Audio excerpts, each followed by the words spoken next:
Le berger, qui ne fumait pas, alla chercher un petit sac et déversa sur la table un tas de glands.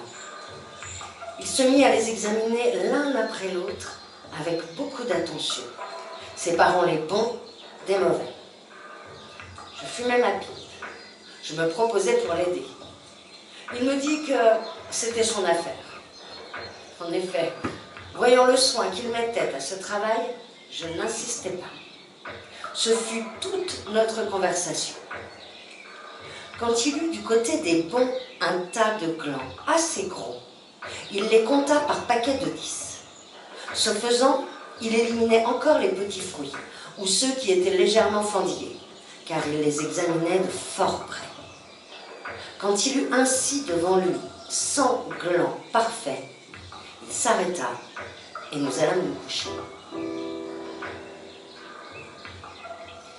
La société de cet homme donnait la paix. Je lui demandai le lendemain la permission de me reposer tout le jour chez lui. Il le trouva tout naturel, ou, plus exactement, il me donna l'impression que rien ne pouvait le déranger.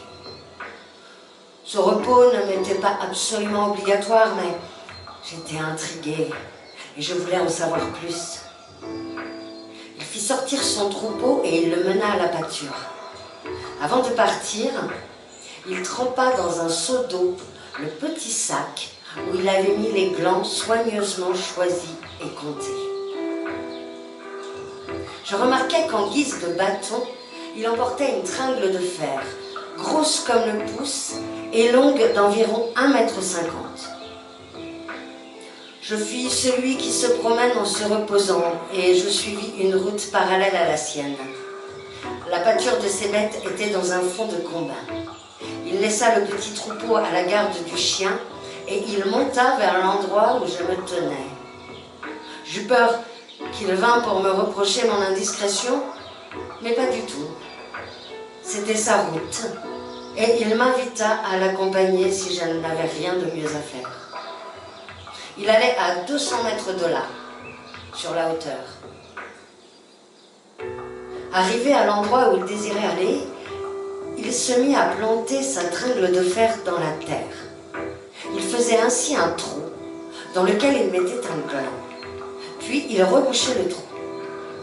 Il plantait des chênes. Je lui demandai si la terre lui appartenait. Il me répondit que non. Savait-il à qui elle était? Il ne savait pas. Il supposait que c'était une terre communale, ou peut-être était-elle propriété de gens qui ne s'en souciaient pas. Lui ne se souciait pas de connaître les propriétaires. Il planta ainsi 100 glands avec un soin extrême.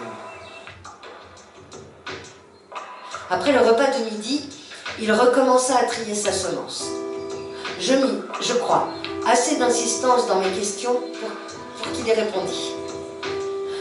Depuis 3 ans, il plantait des arbres dans cette solitude. Il en avait planté 100 000. Sur les 100 000, 20 000 étaient sortis. Sur ces 20 000, il comptait encore en perdre la moitié, du fait des rongeurs, ou de tout ce qu'il y a d'impossible à prévoir dans les desseins de la Providence. Restaient 10 000 chênes qui allaient pousser dans cet endroit où il n'y avait rien auparavant. C'est à ce moment-là que je me souciais de l'âge de cet homme. Il avait visiblement plus de 50 ans. 55, me dit-il. Il s'appelait Elzéar.